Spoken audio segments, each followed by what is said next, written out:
see you. You too, bro. What have you been up to? Nothing much, man. Just chilling. Just chilling. Started this podcast. Been talking to old people, old friends. Not old people, old friends mainly. Trying to open up dialogues. It's been 12 years since I've the last memory of me hanging out with you, really. Yeah, I guess. Yeah, that sounds like just a couple years before Addison. She was just born that year that I left. Yeah, so that's about her 10th birthday was this week. So yeah, about. Damn, really? Feeling old. Wow. Yeah. Time goes by. Yep. Damn. Yeah, the last time I remember talking to you was Avani and Ellen's like wedding party at their house. That's the last time I remember like hanging out with you, like the last vivid memory. Damn. Yeah, I did. Long Damn. time. It was super long time ago. That was like at her parents' house. I don't I vaguely remember that because I had to work and I showed up. You showed up in one of your buddy's cars. Like he let you use his car. It was like a Mercedes Benz, and then you pulled up and you showed me the car, and then we were back there drinking beers in the backyard, like by a bonfire. Oh yeah, I said that fired chicken masala. I remember that. It was a nice ass wedding. I don't remember that. It was bomb. It was a super good Indian restaurant. Yeah, I remember, and it was like chickens everywhere, like chicken coops. Right. Cool. It's a cool house. Yeah, dude. How have you been? Like, what's up? What's up with you? What's electrician's apprenticeship? Doing that. I figured I was at Halliburton for a while, and it was like destroying the world. So I started feeling guilty. I worked in a chemical warehouse, so it was like 300-gallon totes of hydrochloric acid to the chemical docks and then into trucks at all times of night, every night. And I'm like, where's this stuff going? Like North Carolina, North Dakota, like it's like just there's Alaska, the land that doesn't have anybody living there, and we're just pumping radioactive stuff and acids. Yeah, and that's not even waste. That's the worst part is that like you could be like, oh man, they took this oil out and byproduct they had to leave a little wastewater. Like that's pretty messed up, but that's something you would think. But no, this is like in the production of the oil, like we're putting hydrochloric acid. I had to wear a full face mask, and I don't mean like a little filter, like full glass face respirator, full suit to take a jar on a stick and put it into the tube. Because if you smell it, if you like inhale any of the stuff, it just melts your lungs. You stick it in the tube, pull it out, take it off with the gloves, the special gloves, and put it on the top, and then take it to the engineers for them to test to make sure all the chemicals are still the levels they're supposed to be whenever they got them. And so they'd be like, somebody would do their numbers wrong in the middle of the night. You're working like 12, 14-hour shifts. And you say, oh, you put 30 instead of 300 gallons. So they think we lost, 290 gallons of something that's like one of the ingredients for plastic explosives or basically anything. The Halliburton just in town has nukes, not nukes, but they have like radioactive materials that they shoot down into chemicals to make the nukes. Well, it just like it's shielded at like a building that's shielded. And what they do, they take these rods, they drop it down in these holes that they drilled so that then they could get a response back. They get a whole picture of the hole and what's down there by shooting this radioactive stuff down there, and that spreads, and they can run the rad and show what was down there. But imagine they found some kind of like subterranean squirrel that's been living underground for the last few years. It's all pure white, blind, but we haven't seen them for thousands of years. Nobody's seen it forever. And if they did find one, what are they going to do? You think they're going to stop? Nah, they're going to pump that hole full of shit and keep it moving. So I had to get out of there. Then it was doing demolition, which is fun. Like literally, I chopped up bank bolts. It's just like, it looks easy on a movie and they're like, yeah, let's drill into the thing. But then it's like, they put shards of metal in that concrete. Like big chunks of steel. It's like, oh, we got scrap steel, mixing the cement, which just 1/4-inch chunks everywhere. So you're trying to cut through with a saw, you just sparks just eating up your saw, and then like you'll get another 1/4-inch, just doing it again, just chopping it up, just shooting it. So you got a jackhammer. Oh, that's crazy. To keep you from breaking in, because you think like you watch a movie and the guy comes in with that saw or with that grinder. Like I have that grinder. That ain't gonna cut in there. You're not gonna cut nothing with that. It's not going in. But just the fact that that's something that they like you. I never thought of. Like you throw some metal inside some concrete, just pieces of metal. Yeah. You know, you're just not cutting it. Yeah, because there's two different saws. You know, like your diamond blade is gonna cut through your cement easier. But that is nothing up against metal. For metal, it just falls apart, and you use a composite blade for metal. So between the two, those two mediums will destroy the blade that helps the other one. So it's just hard to cut through. You end up using a jackhammer to get through it, which you wouldn't be able to sneak and break into a vault with a jackhammer. You know, like right, you just in real life, that ain't gonna happen. So if you're trying to get in there, that's crazy. Yeah. It's fun though. It's like I love doing that, and it got to the point where I'm gonna find something to do that isn't gonna like. I'm not going to get asbestos poisoning or mesothelioma or some other shit, or feel guilty every time I go to work because I'm doing something that's fucking horrible. So I started doing electricity, and I mean that shit's there. It ain't going nowhere. You don't have to feel guilty about it. That's awesome. So you're how far are you away to getting becoming an actual electrician? You said you're I could go right now. I could just start working for somebody and be underneath them and be an apprentice. But I'm pretty close to passing my class on my own, or passing the contractor's license on my own. But I'm doing 2 programs. One program is to be an apprentice or as an apprentice, so I can work for such and such electrical company, and I can do stuff under them, or I can go work in solar fields or do whatever. But I'm also taking class to do my own license, so I can, when I'm done, take my test for a contractor's license, and then I'm an electrician on my own, do my own company. I'm going to work for nobody. I'm going to do nothing for nobody. Because you'll find that, the potential earning rate is really high. But if this company gets you for 1/10 of that price for your learning, it's to their best interest to keep you learning to do something, when the most important things you're going to learn right off in the jump. Or you're going to learn to do this job while you're doing this job, and all the stuff that I'm studying in class. It's good and it's very important, but I'm not going to do 90% of the stuff in my day. Most of the stuff in my day is already set. It's like, if I'm going to come to your house, I'm going to run some power line. I'm going to run some new conduit. I'm going to use the same remix that is at Home Depot, and it's the same. And if I'm going to run it underground, there's one that's labeled for that, but the box is labeled. The strands are all labeled. Everything is labeled. So it's even if I wanted to mess it up, it's all labeled there. I want to change a light bulb in the house. I don't like these fixtures. I'm putting new fixtures in. Well, the breaker tells you on it what it can do. The cables all have what they can do. Their max and their minimum. The light bulb and the fixture also tells you what it can do. And by law, it has to tell you this is a 15 amp lamp. And so the bulb you need is a 30 watt bulb. Anything between this and this is okay. Anything between that. Yeah, the book tells me that, why that's all labeled that, but it's also been doing this for 10 years before, and it's all been the same. I didn't mess it up. And we all know high voltage, you don't go unless you know what you're doing, you don't do it. But they tell you that the first day, don't touch this, which you should know from just being alive. Right, stay alive. Yeah Damn, that's interesting. That chemistry, that's a crazy, interesting road. Interesting road you're going down.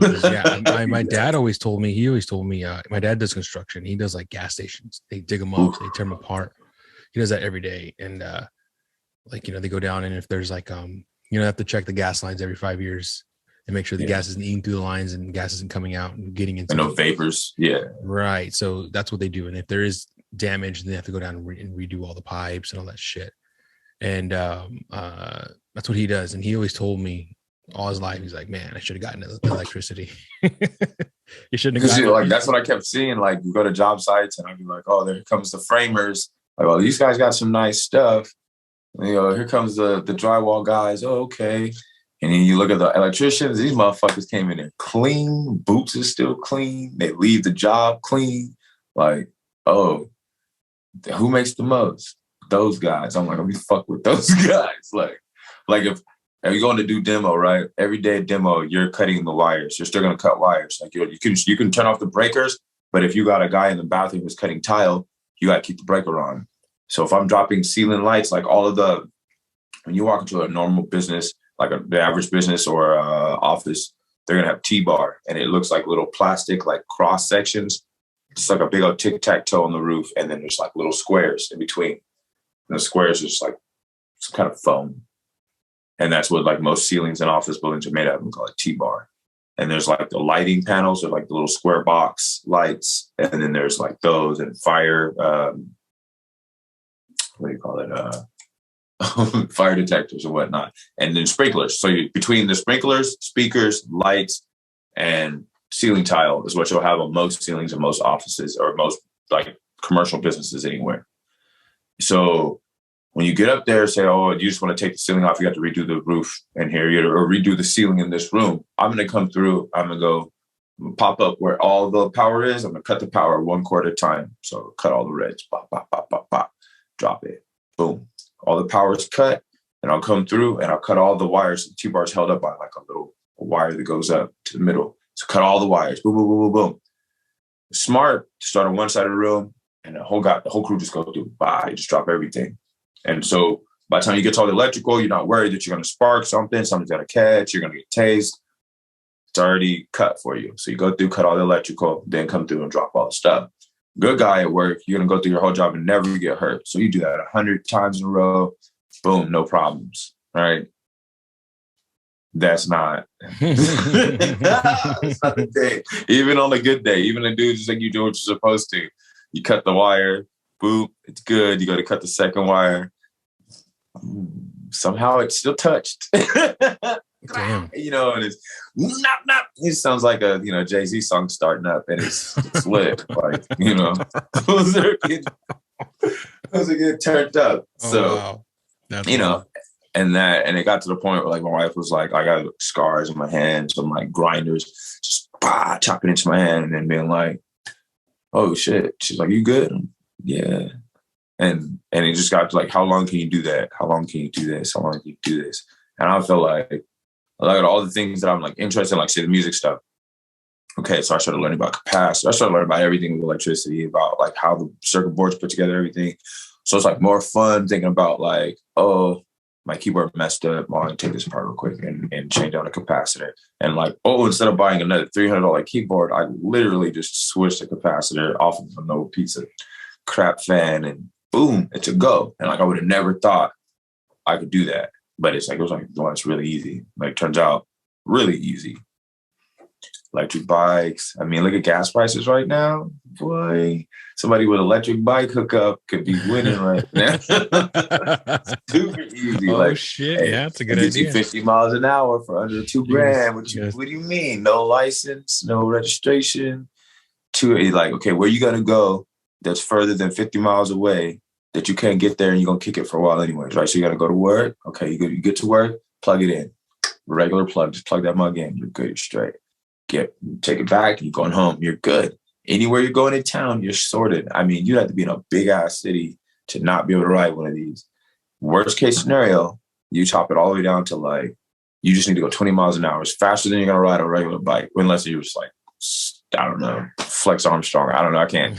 I'm like 5 minutes on a bike, and I'm like, yo, these thighs, when my pants always this tight. Like, this shit just doesn't, it's not a good time.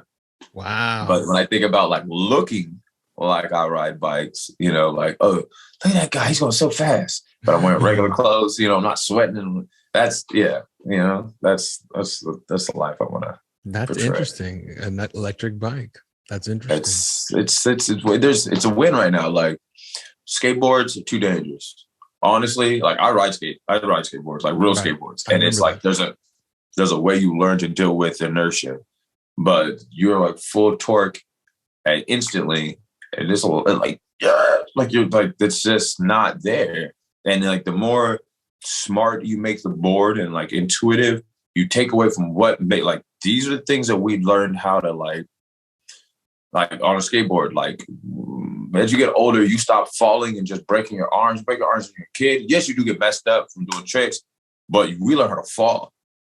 Like more than staying up, you know, when sometimes you're just not gonna land on that shit. Just fucking tuck, you know.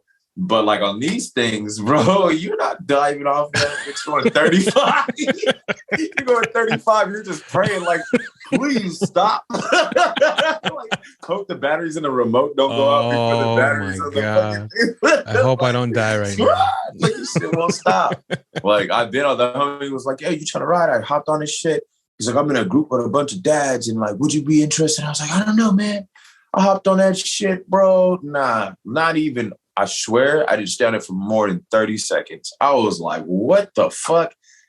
Too fast. Like, nah, it's just not safe. But a bike is like, you can control this. This is just like your dirt bike. It's like everything else. Even at the worst case scenario, this motherfucker too fast.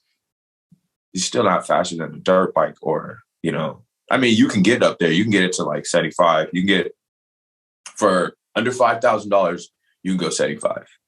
You can go 200 miles range and 75 miles an hour. You can do that for under $5,000 on an electric bike, guilt free. You'll probably die. And you don't need a license for that?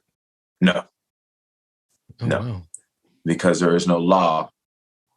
There is no law for it. So the law says that there's 3 categories, right?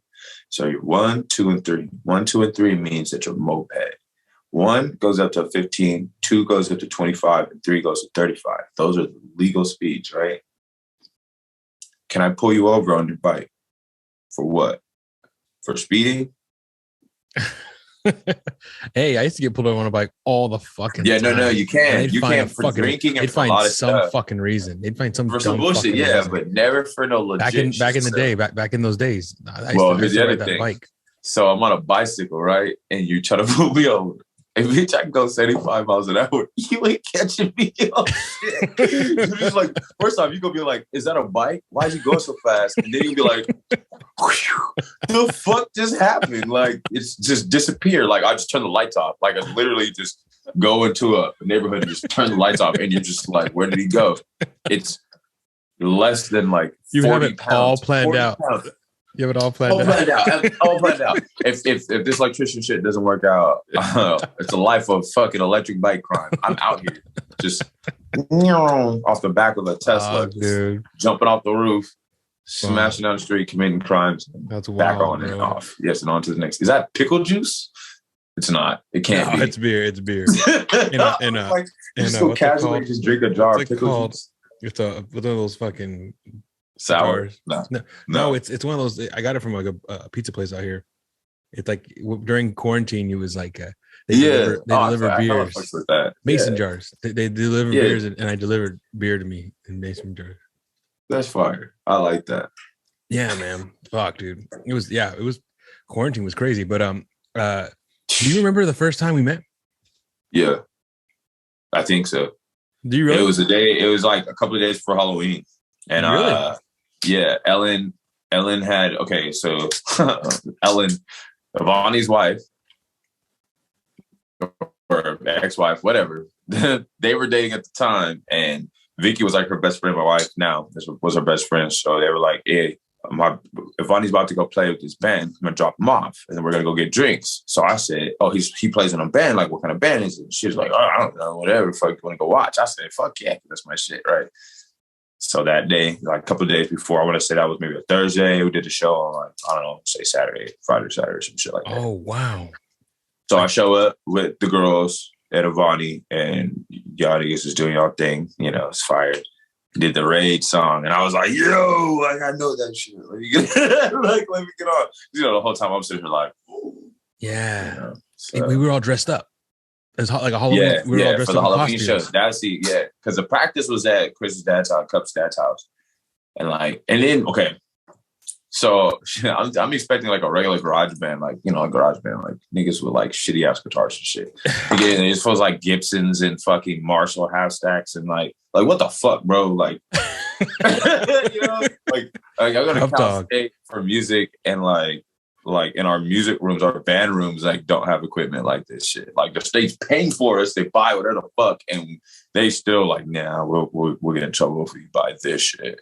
And like Cup's dad's just like, yeah, you guys like blues, you like jazz. Here's $20,000 worth of shit. No, and never said a single negative thing. Never came in like, what the fuck? He was always just like, I was like, man, this shit right here, this is a life. Like, can I tell you real quick? I mean, can I tell you a real quick story? Yeah. When we used to play in the room first. You came out when we were in the garage. We used to play in the room, in his room. He had 2 rooms. He slept in one, and the other one we just played in. I remember one time we were playing at 2 a.m, and they were sleeping. I don't think they were sleeping, but I remember thinking at the time we were young, we didn't give a fuck. But I remember him saying, "Doesn't matter, just play. It doesn't matter." And we're playing that shit in the room. I was playing drum. We were like doing a full practice. Yeah, like, and then looking back in retrospect, fuck no, we shouldn't have been doing that. Crazy, we shouldn't have been doing that. No, the neighborhood. No. The Even now, I agree. I fucking agree. Like I remember, like, damn, for the folks to let us get the fuck down. I was in school. I was at Cal State, so I was like, I was drinking a lot. Like we drank a lot. Like we drink all the time. Like we go to so we show up at band practice, and it'd be like 12-pack. And like we'd all be drinking, and it'd be like a few minutes later, like we're not done with practice, and like fuck it, all the beers are gone that fast, and like we'll just go grab some more. Boom, boom, boom, boom. And I'm like, did we really drink that much? But like it wasn't like we were drinking that much. But I remember after the shows, we were fucked up. Like the shows were like, oh, it's like $2 paps, or like fucking I don't even know if we paid for that shit. But like, you know, but it was like this whole thing of like, I had just met Avani, so I didn't even know Avani. Like, I didn't know. I got to know him. At the same time I got to know you guys, I got to know him. So it was like, oh, shit.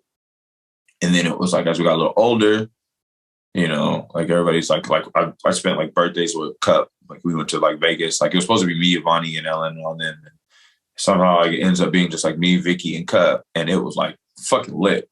Like one of the best birthdays ever. Like it's just like us 3 in a hotel room, like partying up in Vegas, and it's like smacking through the strip, like just get toe up, having a good ass time. Like it was fun, right? And like just from random. Well, it's like one of the dopest things ever. I say like one of the things I liked to have done the most was like playing in a band. That shit was fun. Right. I remember playing that show, but I don't remember you being there. But I remember playing that show. I have pictures of it. I have pictures of that night. Maybe I could look through them and see if you're there. Too. Because there was another guy that you guys had practice with. It was like the dude who the girl on the bar, her boyfriend was yeah, the nigga who sang the Audio Slave song. Right. I actually know him now too. It was Art, right? It was Art. And it's like a homie now. But back then, like I didn't know who it was. And I knew him because I did a promotion company for like a company that would have like a bunch of big shows. They had band shows, and the bands would all play, and they'd have them compete. And then whoever did the best, they would put on another show. And they had like a series of competing band shows where the bands had to sell tickets. It was basically a pay to play. It was like when pay to play first started, niggas didn't know what the fuck was happening. Right. So I had joined this company basically online, where it ended up like they had paid for the venue and for everything. All I had to do was show up and collect the cash from the door, and then like officiate the thing to say who won at the end. Like figure out how I was going to ask the crowd who they thought won, pick who won, and move on. And Art was in that shit, and them fools were so prepared. Like they were really prepared, like matching outfits. Like let's all dress like pirates. Like red and black is our color, and we're gonna dress like pirates. They like really did that, like matching eyeliner and like stuff. It's like all that shit. And I don't know, it was a thing, I guess. But then fools are like legit, and I was like, oh shit, like okay. First time I seen somebody who like they thought they were gonna make it, and they thought they were like super commercial it and like make it through. That shit it doesn't go like that. Right.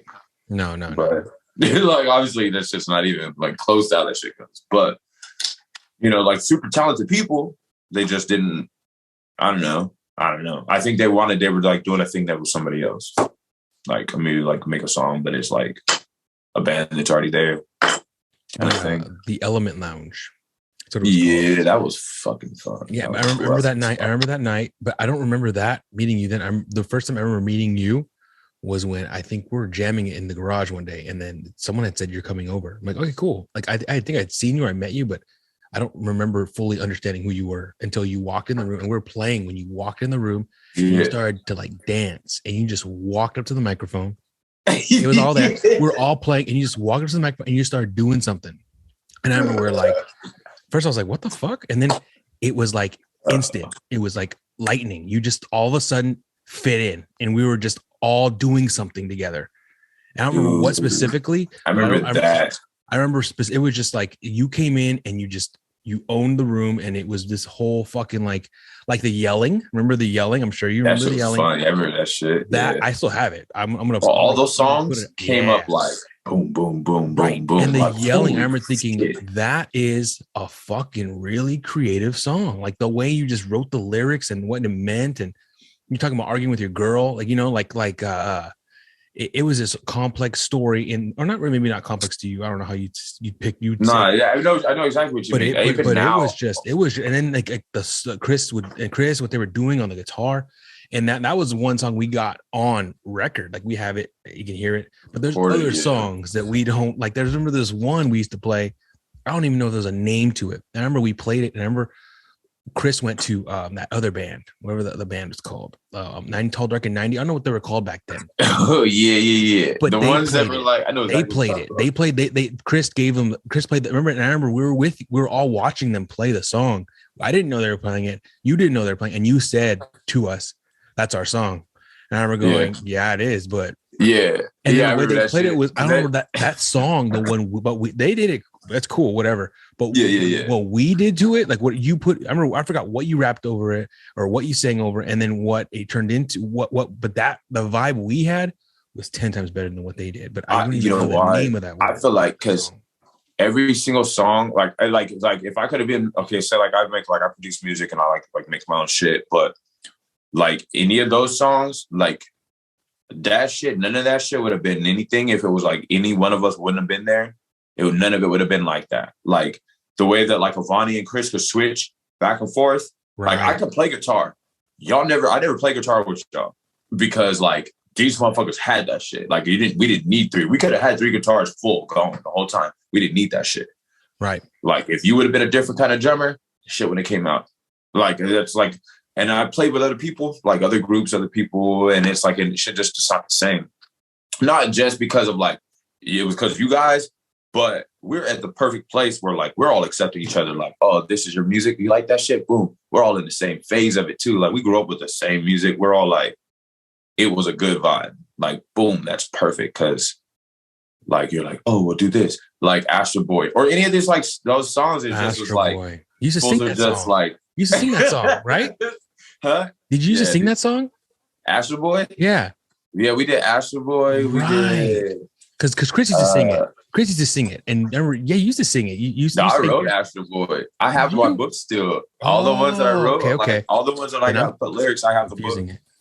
I'm confused. But because they pulled between Avani and Chris, they did some hard stuff. Like, what was it? Not I know, man. There was 2 of them that we did because we started with like a Rage cover. Mm-hmm. And then we did like 2 like Avani and Chris songs, but they were both hard as shit. I'm trying to think of what they were because there were 2 of them that they wrote, and I was like, and he's like, "Can you learn them?" And I'm like, "Hell yeah, I can learn them." So I learned all those songs for that Halloween show because it wasn't none of the songs I wrote for that first show. It was all you guys' songs that you had already did. I think we did one song. I think maybe we did the yelling. Or we did one of the ones we did a Gorillas iteration. We took a Gorilla song and we switched it up. Yeah, you're right. Hell yeah, that was fire too. That was fire. It was really fun. It was fun. I remember. That's what you know. What that's what it was. I felt like it was fun, and like I felt like when people got like nervous or not so much nervous, that's just natural. But like where they were like anxiety about playing, I'm like, well. This should be fun. This shit is fun. Like when it's not fun no more, fuck it. Like, I remember I used to get really, really upset when I would smoke weed. You'd be like, "Oh, Joey's smoking weed," because you'd say I'd be because off. I'd go off on the beat. Not you. Them fools would go the fuck off. They would do this. No, you were good. But these fools would head down. They would head down and they would look up. Oh, just the energy was and off. They would just do it. They would like be standing like they were fools like Avani and Chris. Like you're fine. You are always fine. But every time somebody would say something, you'd be like, "Oh, is it me?" I'm like, "No, it's not you." These fools would look at each other and they would be like blown, right? And so like to comfort each other, they would like stand in front of each other. And then it's like their fools are like half the stage just standing in front of each other and they're looking down and they're getting it. They're fucking getting it. But they're like no fucking reaction. So I'm like, ah, and you're like, blah, blah, blah, blah, blah. But these fools are like. I just remember you telling me that when I would smoke weed, I would drum off beat. And I remember being so what's the word? God. No, you're good. It is therapy. We're getting it out. I remember feeling so like self-conscious about that when I went into Hooker Spit, the band after, like they were all like advocates on we get fucked up when we practice, we get fucked up so that we're fucked up when we're playing shows, yeah. And it's okay, yeah. Like we can play fucked up. And I remember going like, bro, I don't know if I can do it. That's what I felt. I was like, I was used to getting fucked up and like for parties and like not having to do shit, right? And I smoked, so it was like I would smoke cigarettes like heavy, right? So it'd be like, we get ready for a show on Saturday. So come Wednesday, I got to stop smoking so I can actually sing that song. Like I can't hit that note. Like I know, man, and all that shit. I couldn't hit the note if I was smoking because it'd be like, it would blow out, right? So by time 3 days, 4 days get through, right? Everybody else can still do what the fuck they're doing, but I'm like, nicotine addiction. I'm like, fuck, bro. I haven't smoked in 4 days, trying to fucking do the show. These motherfuckers get high in the parking lot. They come in here all like, you know, like if everybody came in like, boop, turn up. Oh, I'm gonna take a shot or I'm gonna do whatever I'm gonna do. I'm coming back in here and wow, put it on. That's one thing. But if you go, oh, I practice like this, now I'm gonna go get high, and now I'm gonna come back and I'm the opposite. I'm inside out me. For this is not you. This isn't the you that's having fun doing this shit no more. Like if every time I play guitar, I felt like I was doing this, like I wouldn't fucking play guitar. I'm not enjoying this shit, obviously. Right. So if I'm like, and like people get that feeling, like you could be the best, you could be the hardest. You know, you see people on YouTube like the hardest guitar player ever. Dude plays a Simpsons song on 2 different guitars with 2 different hands, like this on stands, but he don't make no fucking face, and that's why we don't know his name. Right. Because he's not enjoying himself. I can't enjoy that with you. You're not enjoying that. But like when you're sitting there, you're like, and boys looking at the homie, and the homie's like, yeah. And you look at the crowd, they're like, oh, that shit right there. That's why you do it. Like when you accidentally fuck up and then it sounds better than it did before. You're like, oh, you look up like, did you? And that's what you did, man. That's what you did. Right. That's what you did. We used to play shows with no, because we go fuck up. We would play instrumentals before that show. That Halloween show you came and saw. It was just us, maybe Chris singing, and Chris didn't really have that. Chris and thing. Giovanni, them fools are getting down. But you came in and you had that. You were jumping on stage. You were fucking jumping up and down. You were like vibing. You brought the energy that way. You did that, and I remember thinking, like, "Fuck, dude!" Like you took us out of our shell. We were, and it's like a metaphor thing. We were the mechanical snails. That was our name. It was the mechanical snails. Yeah. And like, you came in, mechanical truth, changed that shit up. And it just, it resonated. It worked. It worked really well. I thought it was a time. I don't even know how long it lasted. Yeah, it was a time. But it was definitely an era in our lives that we all shared, and it was amazing. It was a very. You're not in town no more. You're not back here anymore, though. No, man. I moved to San Diego, and I'm still out here. Oh, I'm jealous. Okay, so we had. Don't be jealous. Don't be jealous. It's expensive. Don't be jealous. I have it. Yeah, I was gonna show. I'm paying $2,000 for a 2-bedroom, dog. Rent. Fuck. You could live on a lake here, bro. Right. Oh yeah. I can have a house payment and some with that shit. Yeah, 2 houses and a little side hustle. No, dude, this place is not great. I like the water because it's not cold. It seems like when I moved out here, that's when like the global warming shit really heated up. Like now it's like Bakersfield weather out here. It's like, really, in the summertime. It's like the same as Bakersfield. It's not nice. No, it's not nice at all. It's times when we go to the beach and I'm like, hey, let's go to the beach and cool down. Usually there's a breeze and shit. It's not. You get in the water, it tastes like one day we went out there and it was dead heat. There was no breeze, nothing. I was like, what the fuck is going on, dude? Yeah. I was pissed. And it's getting worse. Going south, like Southern California, it's like it's just getting worse and worse, really bad. And then like even San Diego, bro. It was built like whenever it was built, like early 1900s, 1800s. They don't have air conditioning. A lot of the places out here do not have air conditioning at all. You open a window. Back in the day, you used to open a window. Oh, it's hot. Open a window. Yeah, you'd be good. You're on the beach. Not anymore.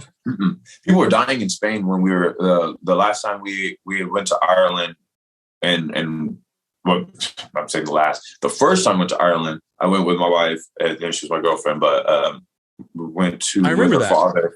Yeah, exactly. Yeah, I remember that. Her dad, her family lives out there.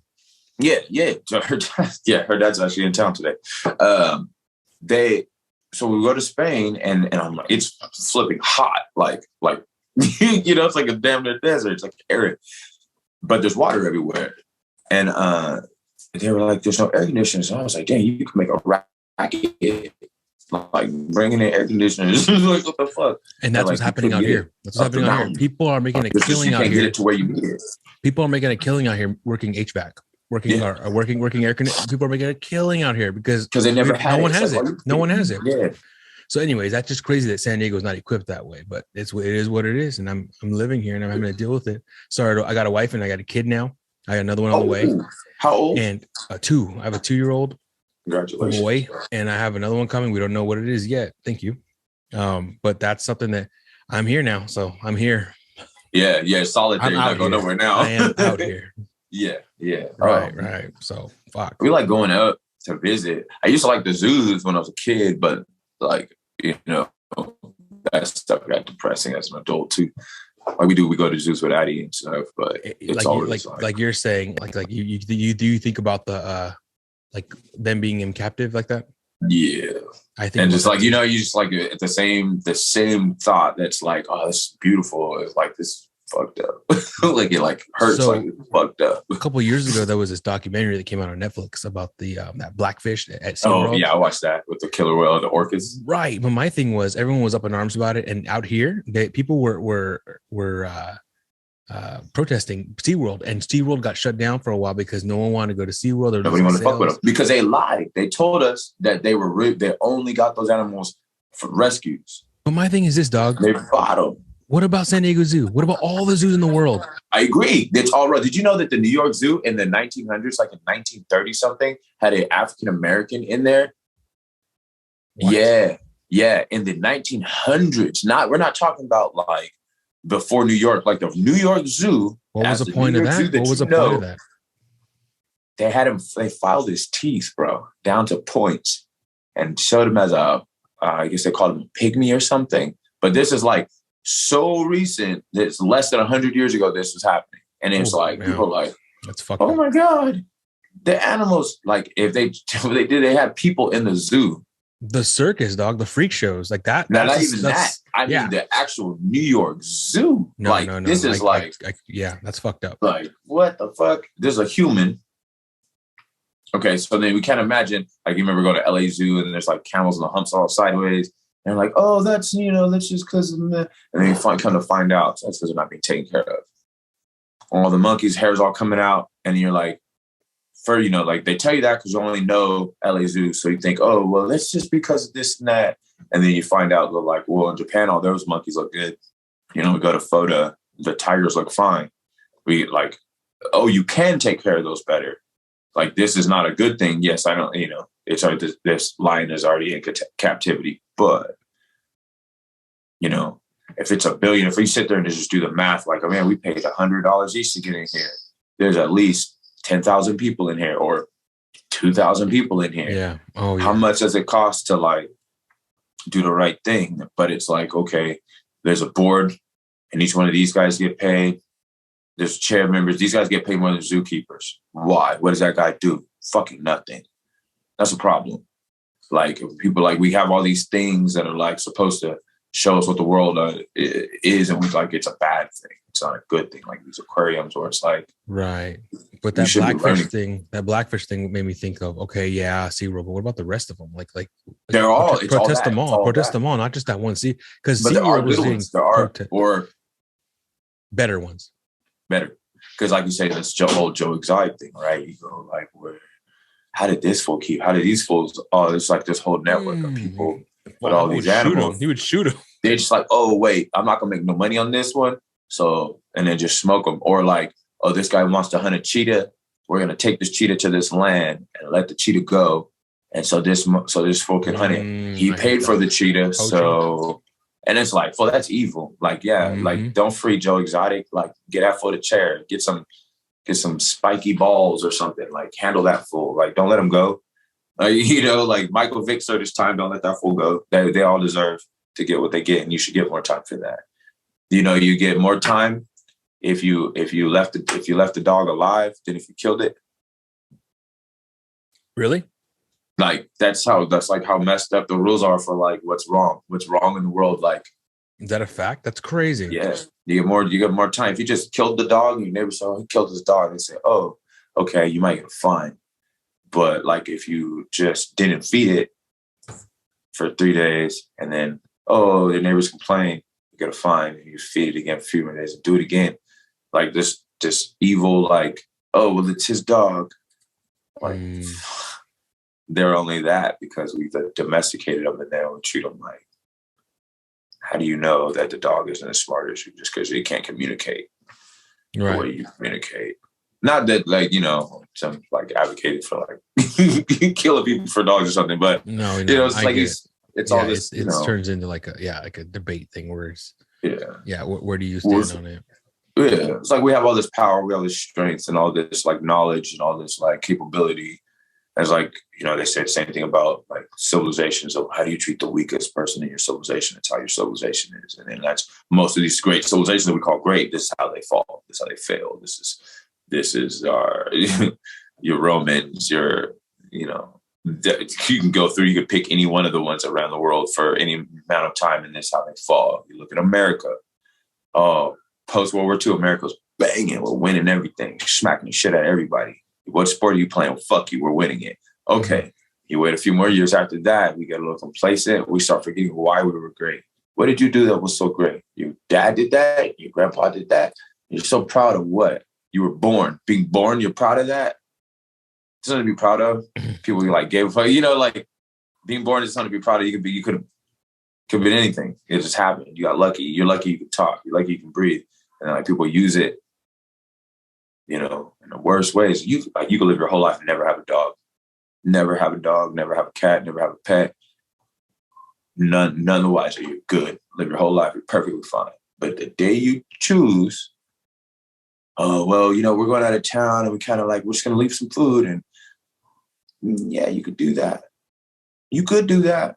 But you're responsible. You got to be, this is you. This is like same thing with a kid. Like you go, I'm going to do this. And then you don't. How long before this kid isn't a kid no more? It's an adult now, and it knows who you are. It doesn't rely on you and don't trust you. Same thing with a dog. My cousins had a dog, raised this dog up. It's about 3 years old. They're in a car with his friends heading up the grapevine. Car starts stalling out, smoking. So the friends all hop out of the car. My cousin's asleep. He's blind. My cousin's blind. So the dog's in there, scratching at him, I'm trying to wake him up. Doors are open. But the car's smoking, and they don't know why. Friends are all stupid. They're all like underage, young. They're like standing behind the car, trying to stay out of the street because they're on the fucking grapevine. Car catches on fire all the way. What's happening is that the brakes have seized up and lit the inside of the engine compartment on fire. But there's that firewall, so the fire is fully raging inside the hood, but nobody knows it because they don't know how to hop out, except for my cousin who's asleep and blind. So car's full of smoke. Dog's clawing him, gets him out. This dog wakes him up, pulls him out of the car. Gets out, shoes in the car, everything. Car blows up. Bow. Right? This dog, with any other dog with no relationship to you, would have just got out the car. Oh, shit. I don't like that shit. Get out the car, right? Having a relationship, this goes from a dog that like, oh, the neighbors are scared of your dog and this and that, or oh, I got to be home to feed the dog. Or this is a homie. There's somebody I care about. I've been taking care of him. And when it comes down to it, that dog could have got out the car. Common sense tells it to get out of the car. And if we treated it like it was just this thing, maybe that's what he'll act like. Wait, so they got out of the car? Yeah. Hell yeah. Oh, okay. Hell yeah. I thought they died. No. Like, he gets him and the dog. The dog takes him out of the car. The car blows up. These fools all stuck on the side of the road, just posted, no shoes on with the dog and three of the homies. That dog should be eating steak dinners every night. Every night. You feel me? And that's, and that's kind of like what it is. It's like, we've had a couple in the family, like, we like keep our dogs around and cats and whatnot. There's a lot of animals in this house, but we'd lost one and I wasn't there when it happened, and then kind of like dealt with it, and it wasn't that bad. And then just a couple of weeks ago, we lost another one. The girls are out of town and I was here by myself. We kind of knew it was coming, but it still was like, oh. And I never really had been there for that. And it's like, it was horrible. But, and then my daughters are older now. So that makes it like, oh, her thing too. It's not so much like when she was younger, it was kind of like, oh, okay. She really know what was happening. So now we go through and we have all these dogs and they'd be like, they're part of the family. They really are part of the family. And like they go away and they come back, and like certain dogs we can count on to do certain things. Like, oh, there's some crazy yelling outside, right? Somebody's down the street and they're tripping because we're right on the corner when we turn into a neighborhood. So sometimes there's crazy stuff going on in the neighborhood. So I walk outside. I don't have to say a word. I look at Bruno. He follows me. I can, same look. Don't say nothing. Look at that fall and he'll stay. It's just like whatever I'm thinking, he just gets it. Like I go to the door, I open the door, he looks up. I'm like this. I look at him. He goes, okay. And he walks out with me. I come, I stand in the grass, tap my leg. He comes and he sits right next to me. Somebody walks up. Hey, can I? And he stands up. He never bit nobody in his life. I never did nothing to nobody. Never. But the thought.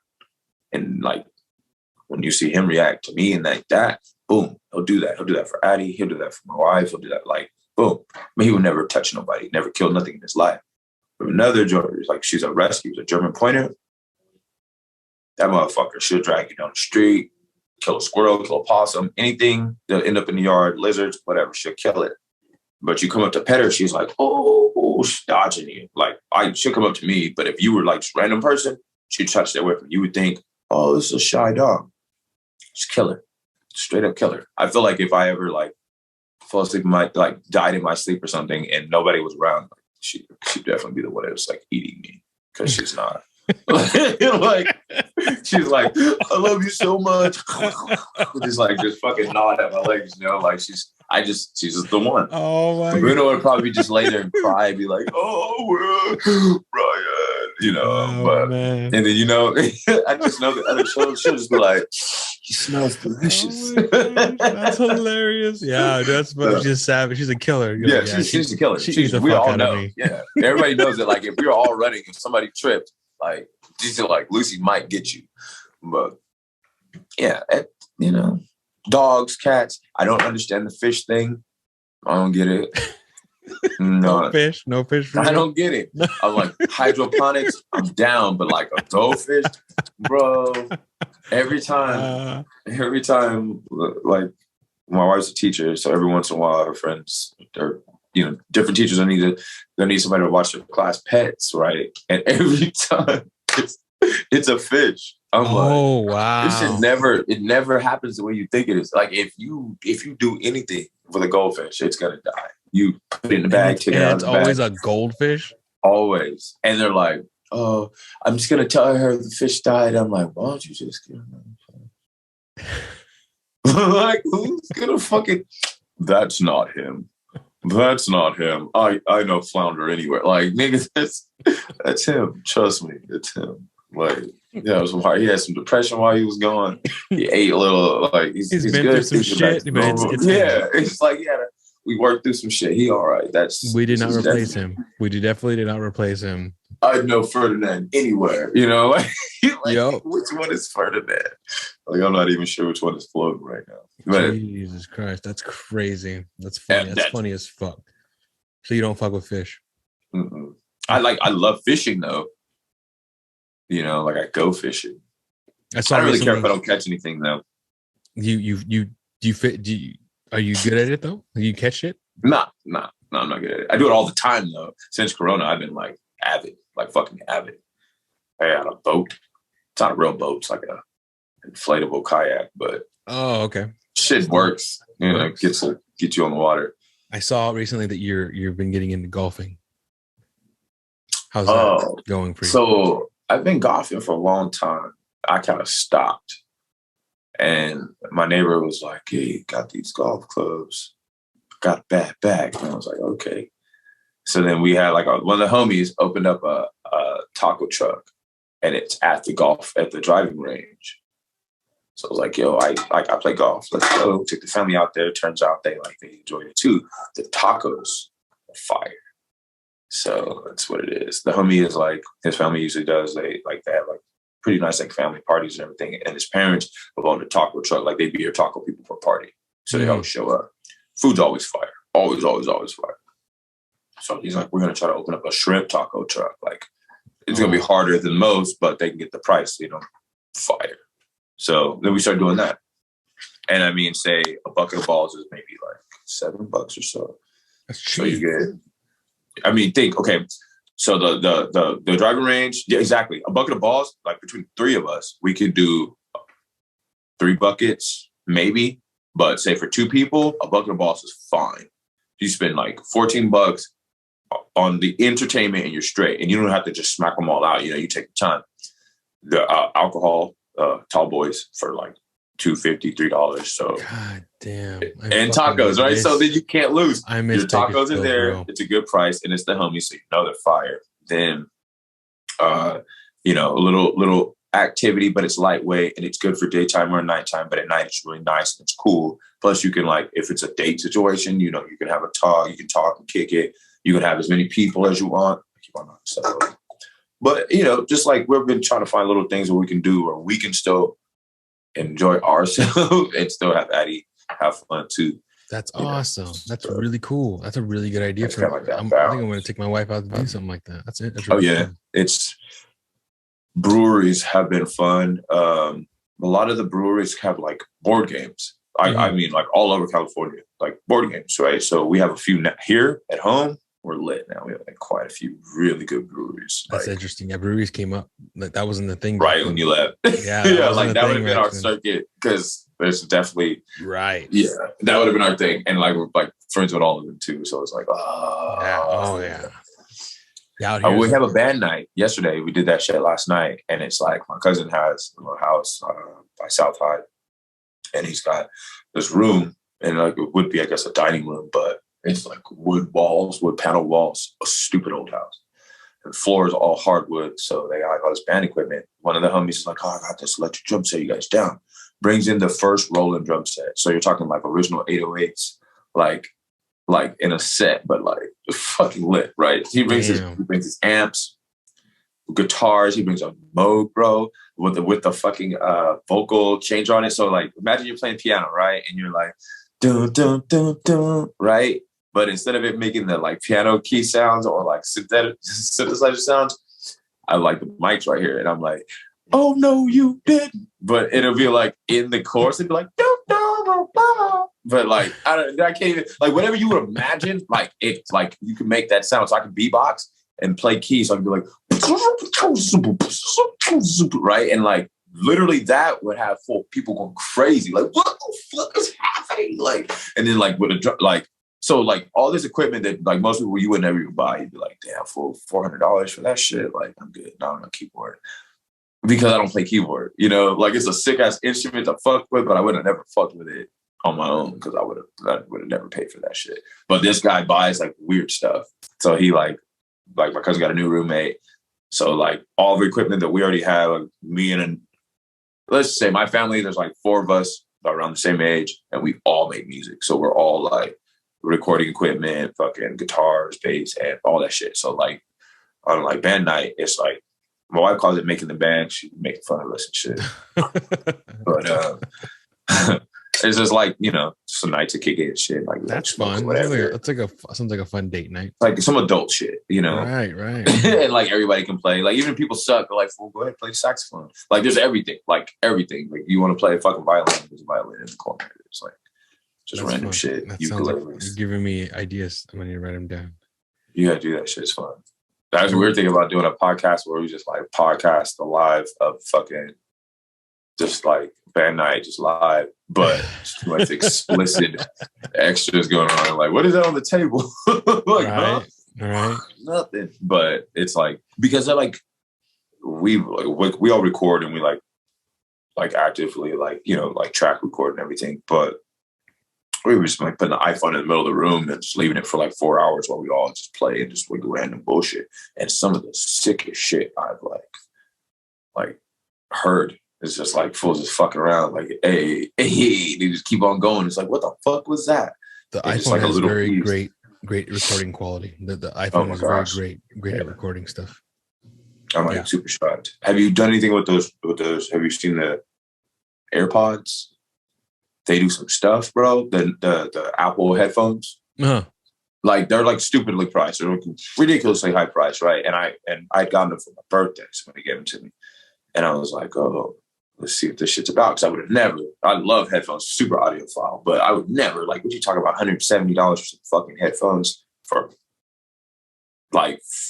$29, I can get like industry standard, like slapping ass headphones, like Bluetooth quality, like 28 hours of, nothing. So put these on. First off, so you listen to a song concert, right? Not even using like Atmos, which is like that Dolby Digital type shit, but on steroids, just a regular song. So if you're looking at like when you put your phone in front of you and you push play, this is the front of the concert. When you turn your head like that, it's like you turned your head in the concert. Really? Yeah. Okay. So like my wife's talking to me over here, right? And I'm listening to my shit. Boop, boop, boop, boop, boop, boop. I turn my head to listen to her. The noise is only over here, but in a weird way. They did it like I'm in a like you're in a meta, like you're in VR, like you're in VR, like you're just wearing VR headphones. Yeah, bro. This shit's hard. There's more shit. Is that a setting you put on? Because I don't know about that. Yeah. Look, it's like there's an ear thing. You can even do it. Yeah. There's a bunch of cool shit. So there's that, right? Then there's another setting called live listening. And on live listening, there's an ear. Like, you know how if you swipe down, like if you had your phone, I'm not going to do it with my phone right now. But like if you had your phone upright and swipe down on Apple, there's a spot where it shows your camera, it shows your flashlight and your volume and all that bullshit, right? But one of the things you can put down there is an ear. It's like a little square with an ear in it. And what happens is that I put on my headphones, right? I walk out the room, I leave my phone. I say, Siri, turn on live listening. Turn it on. You can peep on people. I've heard that. Yeah, but on fucking steroids, bro. Imagine like I left my phone in the car in the front yard and you're in the living room. It can hear you in the living room. Like the decibel, like it's like 95 decibels, negative and positive up all the way through. So you can blow your ears out if you wanted to. Somebody like found out you were doing that and just scream at your phone, it'll fucking kill you, like bleed from shit. But and then like, okay, individual, each piece, there's 3 pieces, right? There's a charger and the 2 headphones. Each one of those has its own GPS. Oh, I lost my headphone. It's on the east side. The other 2 pieces are right here. And it'll tell me that. So like if you took my headphone and you try to charge it or plug it in and do anything, even if the battery died, it'll tell me where it was last. As soon as it has power, it's telling me where it's at. So I roll up. You're like, nah. And I'm like, oh, you don't got my shit? Nah. Okay. Make noise. So they put it shit and just start ringing all loud and roll up. Like, no, go get my shit, homie. Like, nah, And then that's a wrap for that. And that's just like on. That's just like a few of the things. There's a bunch of other cool shit too. Like at first I was like, oh, so fucking volume buttons. Like, the fuck? That's what got me. Yeah. No. You know why? I thought the same thing. I was like, this is fucking dumb. And it was like, no. Why are you using your hands, bro? You have a Siri. It's a Siri. Turn the volume down by 20%. I was like, oh, I could do that. And since the microphone is so loud because it's right here on your face, there's this one. There's 2 of them right here. There's like 3 or 4 of them, honestly. And there's like a thing that like when it comes out of your ear, because I listen to like audiobooks and sleep, like when I go to bed, falls out, stops. It can tell that it's in your ear or it's out of your ear. So like you'd be like, oh, your shit falls out, it stops. So you're riding your bike, your shit stops. Boom. Oh, you know you dropped your shit. And then you're like, wait, I don't know how far back I dropped it. Boom. So you go to your phone, you say, find my shit. It tells you where it's at. And it says, find nearby or play noise. If you say find nearby, it has like a little circle and it like beeps a little louder when you get close, you know, like hot and cold. Basically, hot and cold your shit. Dude, you know all the hacks. I don't know any of this shit. I have them. I don't run. even know any of that shit. I can run fucking, I could run their fucking help desk. I got like real talk. Like I could run conduit right now.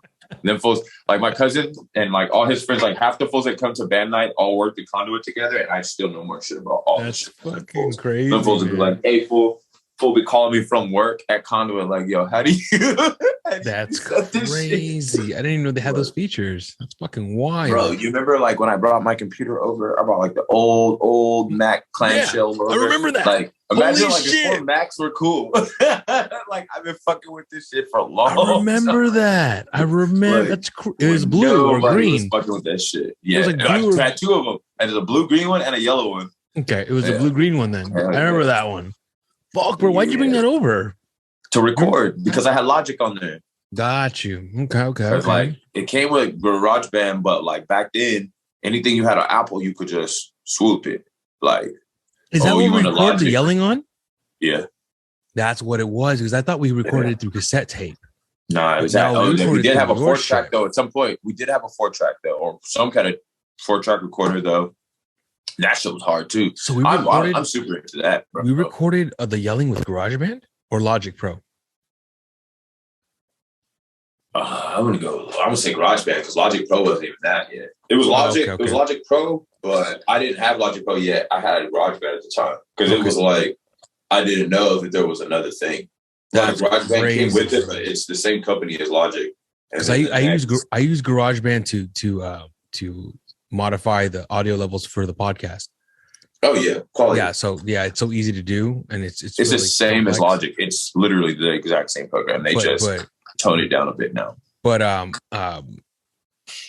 that's crazy that you were using that shit back then. Because that's crazy. Because at Cal State, they were like all the computers had the same thing, and that's all they had was Macs. Like you go to Cal State, there was no PCs. Like maybe the library had PCs, but everything else was Mac. I felt like that was still Macs too, and like it's because if you were using a computer, you were using it for sciences or using it for art. If you use it for art, industry standard is a Mac. Like you watch a TV, they would have a sticker on a Mac trying to hide the Apple on it because like that's just industry standard. Like if you're gonna, like if I say I make your PC can have this. They all work the same, same operating system, but the materials used to make it could widely vary from A to Z. It could be anything, right? So why risk it when that's not even the best operating system? Right. The thing it's built on isn't even the best. The best, Macs is a Mac. Apple is a hardware company that just happens to make the best software. Right. Like, yeah, their computers are overpriced, but since nobody else is smart enough to start using their fucking hardware or their software, it's the best out. And it stayed the best out. And it's like your graphic designer, your film student, they all use these. There's something to it. It makes sense. It's simple. They're not trying to hide files behind and do all this. PC was lazy when they made an interface because they didn't know what we would need. It wasn't made for you. It was made so they could give it to you. And the Apple was like, oh, this doesn't work. This is hard to do. Well, how are we going to do it? Well, this was hard to do, so let's make this easy. Right. Let's not make a file that's named something weird. Let's make a picture of the thing that it's supposed to be. So when the guy sees it, he thinks, oh, that's a file. Oh, that's a book. Oh, that's a music note. That's a this. Pictograms. PC has it too, but then they make 38 files and they all do something different. One is just a file of documents, but one is a file that actually runs your executable code. This is like confusing to some people. Like, oh, I want to put an app on here and it's telling me I have to go through my code. Well, why do I? You never know if it's a real, like the virus comes on your computer. You can't tell if it's something you downloaded or not. You know what the fuck is going on. They make that shit look the same. On Mac, they don't. Tell me 30 years, they can't. Nah, they just don't. Something to it. Right. Something to it, like. Yeah, no, and then I understand that, because when I came out here, San Diego, I went to school for a little while, and I ended up kind of doing film stuff, and I ended up, all we would do was use Final Cut Pro to edit stuff. That's all we would use. People would try to use Adobe, and I learned how to use Adobe, but Final Cut Pro is it's way better. It's just easier, a level over. Simple. Yeah. And it's just like Adobe. It's just, I think Adobe. It's just simple. Adobe was trying to make more money now, and you can tell now with this Creative Cloud, they are. And that's my main concern. And like with Final Cut Pro, I paid $300 for the program, which was one time upfront deal. But with Adobe, if I want to use now it keeps going. They want you $30 a month. You can't own it. It's a $30 a month thing forever. How long you. So I'll be paying $30 a month every month for however long. But right now I have it. I have Final Cut Pro on my computer, and that's it. I have it. Like I don't need to pay anything else. I have it. Yeah. And we couldn't do it like back in the day. That's what it like. My Logic was like that. Like all of my apps, like even stuff that I had on my old PC or my old Mac, when I like moved over to a new one, and I put my code in or my my account in, it would let me re-download. But instead of downloading like the old 2010 version, like it let me download the new one. Boom, boom. All of a sudden, it didn't do that no more. And I was like, okay, what the like what's going on? Like same thing with Photoshop. Like I bought Photoshop. I think I had like CCS like 14 or some shit like that. And it was like, right. Oh, it was great. Not a big deal. And then it started being like, oh, you can't just have it. You can't just buy it outright. You can't just buy it outright anymore. But there's a walk around on that too. But there is. But if you're using the old version, which doesn't have all the stuff you can do now. And that's just a thing. Is what it is. That's why I chose Final Cut Pro. It's easier. You boom, I pay one-time fee, and it's better, man. Oh, and I'm able to hook up 10. So like, let's say this Mac breaks down, I have 10 more. I can download it 10 more times. Yeah, If I get a new MacBook Pro, boom, or whatever, I can put it on there. You know what I mean? Like I have 10 more times to download it for that $300 price, which is, I think it's a better deal than Adobe. I'm not willing to pay $30 a month for Adobe, and then $10 extra for all that photo. Let alone Photoshop. Like I've already done it. Like I keep they haven't come up with anything else. Like the only thing that they do that's different in Photoshop is like they'll take something that like I could make an automation to where like, oh, I drop these photos in, and what it'll do is it'll like level it for me. It'll take off these glares. It'll look for red eye. It'll do like these several different things that it'll auto do because I know I need to do this for this whole stack. And so instead of doing it individually, I'll have it do the whole stack, right? So, okay, they make that a button already. They pre-make a button.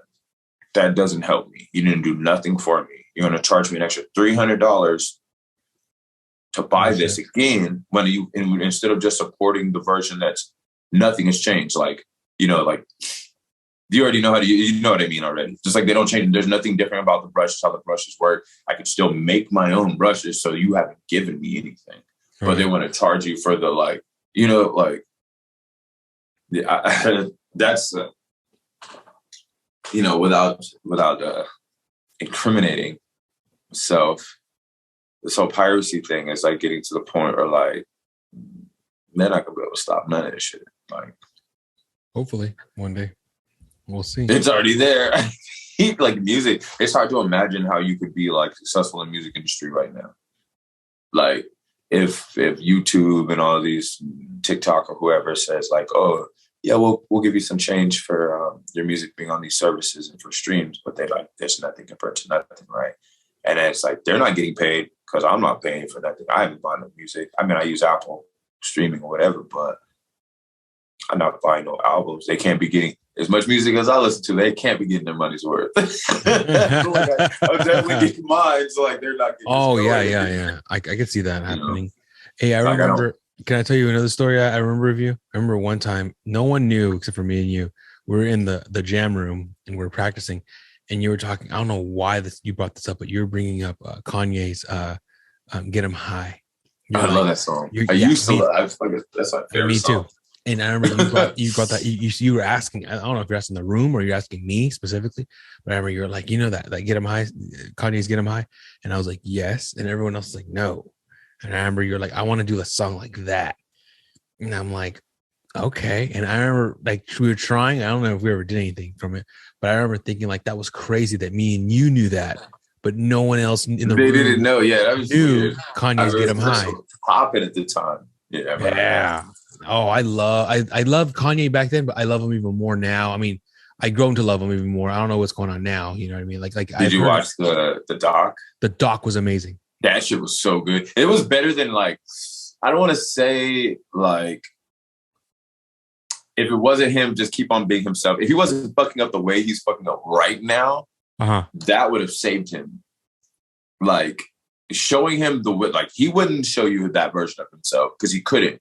But only somebody who, right, you know, somebody else could show you that, and that's like why it was so good because like he couldn't show you that. Like, right, it would look fake. It would be fake, but it's not. But that one was actually good. His mom.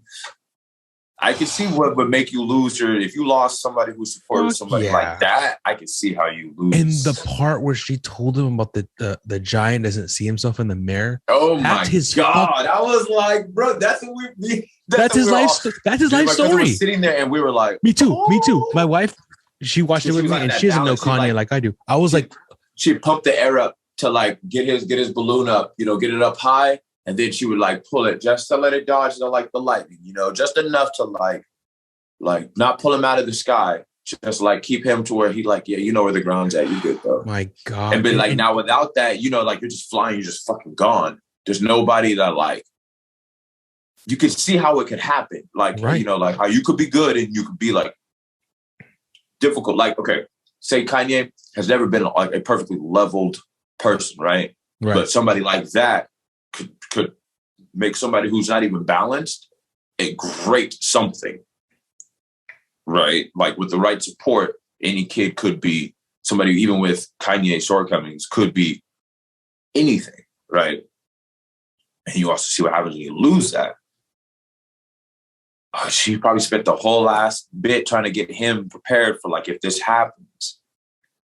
Well, she told him straight up.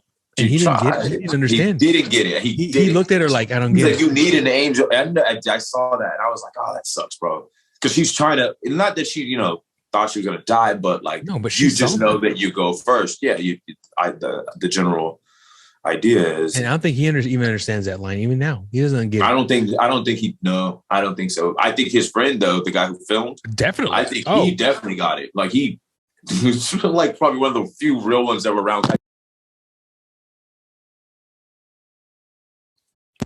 Shit. This thing just got all crazy. Oh shit! I thought you were gone forever. What happened? It's all done speaking. It's like telling me safe driving mode. What the fuck? It's telling you what? It's like it's telling me I'm in safe driving mode. Oh. Okay. Oh, there it is. Interesting. I don't know. I don't zoom. Sorry. But I do. I just don't zoom often. Got you. But no, the part that fucked me up about that documentary the most was when he goes to Rockefeller Records and he's playing All Falls Down. Oh, and they played him like it was everyone's nothing. Everyone's just that fucked me up. I was like, I was looking at my wife the whole and that girl was sitting here like this on her computer like it was nothing. Yes. Trash. I was screaming at my wife going, what the fuck is going on right now? Yeah. What the I thought it was fake. I was like, this is real? Like they did that full dirty. They played him full Dame. Fucking they all just played him dirty, and you're like, why is he feel so mad? Think about why is he so cocky? Full if they played you like that the whole time, and turns out you are what you said you were. Right. Right. Why not be a dickhead? Why not talk shit to them? I'd be mad too. I'd be the same way. I'd be the same way. The songs that people didn't even know were his songs. It's like, yeah. So when he comes on stage and he's telling this fool like, oh, yeah, because I done made this bitch's beats already. Like, I'm telling you, this isn't the best song I heard this shit. There's another part that got me. I don't know if you caught it. There's a part where when Kanye's like, he's going in the first act, he's going to get people to, Kanye's going out and like doing, because the Rockefeller Records still hasn't, I think they signed him, but they're not going to pay for his record or something like that. And he's going like trying to get like beats, and like Pharrell's like, I didn't know. Remember, he's like freaking out. He's listening to Through the Wire, and he goes and gets up Ludacris, and he has to find Ludacris because they won't let him into the studio. Yeah. And they said Ludacris is out, and he goes over to Ludacris is in his Range Rover, like smoking or something, chilling. You see that part?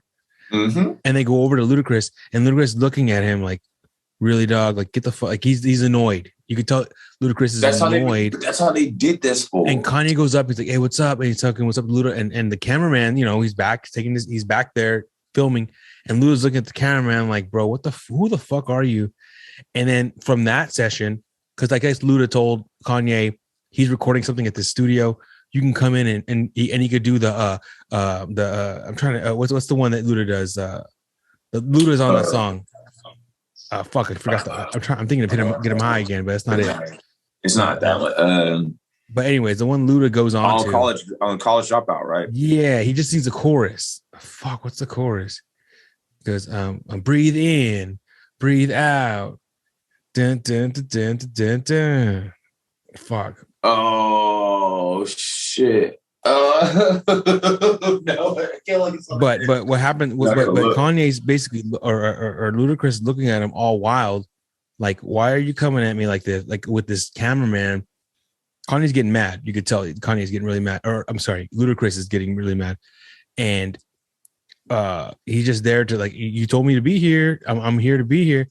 And he's looking at the camera like, fuck you. And they go in and he does what he does it lazily. Like you could tell he's barely giving his best, but on the song you can hear that to do that session. Right. Yeah. So that part, right? Ludacris is like, whatever about it. And that's extra light.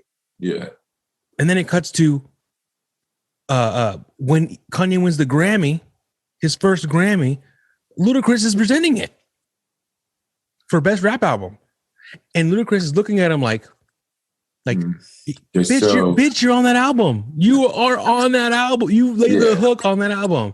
And now, like it all came like those are all fucking haters, bro. Look, right? It's like this is how they feel. Like that. This was disgusting me about rap music. Like disgust me. Like, damn, boy. Every time. It's because I got the stand and it's on another stand. I got two stands. Oh, I'm sorry. There we go. Yeah. Yeah, dude, it's like I feel like they go, if you do something good, that means that I can't do something good. If there's only 6 marbles on the table, if you get any of the marbles, it won't be any marbles for me. When in actuality, it's like an unlimited amount. And they all like waste this time on like attacking each other. You see like these different TDE, like with Kendrick, not attacking each other. No point. Great music. What is Dreamville? Dreamville. I was gonna say that. Like Earth Gang has been like one of the most like they said a little bit ratchet stuff, but like hella woke. Like me and my cousin listened to it the other day going fishing again, not catching shit. And he said something about it's like he just said it's tough. I don't know. He said a lot of stuff. They said a lot of stuff, but it gets to the point to where like it starts off talking about a girl, just like, oh, this girl's ratchet. And he starts off saying like, oh, she's ratchet from one point of view, right? And then the other, before the song even goes in, it's like, it's all like spoken word almost, it's all rhyming, but it's not like into the beat yet. One dude's like, oh, this chick is ratchet. The other dude is like, you'd be lucky if she'd even talk to you. This is what you see her as. And then they go into like this whole thing about like how people are picked out. But the song slaps. Like, so you get like you have to just, it's been too long where you have to choose. Are you going to listen to like music that's like fun to listen to, or you're going to listen to like conscientious music? Or the other way around, like, oh, you listen to some J. Cole, you're about to be sad. Like you're gonna be depressed. Right. Right. But now it's like you get this. I think they're trying to make it like where look, you can be woke and be happy. You don't have to be sad because you're woke. You have to be like angry, like, oh, there's a good shit. Like they're trying to say like good stuff. A song called "Get on Your Knees for Me," and at first I was like, what the fuck? Right. But it's I just heard that. Like, I thought that right now. Right, like, it's all get on your knees. Exactly, get on your knees for me, featuring Drake. I was like, no, thank you. So, right, no, but featuring Drake makes it even worse. I'm cool, bro. So get on your knees is bad enough, but featuring Drake, okay, that's bad, really Drake. Bad. Damn, boy, yeah, no, it's enough. Where'd you get this one? Turns out he's like, like if you've been thinking about me in the past, or if you care about me, like pray for me, basically what they're saying. But without saying pray for me, it's like man. But clever twist on words. Clever twist. Especially the featuring Drake. That's a double, like a double slap. Like, wait a minute. Is it a club song? Yeah, it's just like, were you atheist? Gotcha. Were you thinking something else? Yeah. Pretty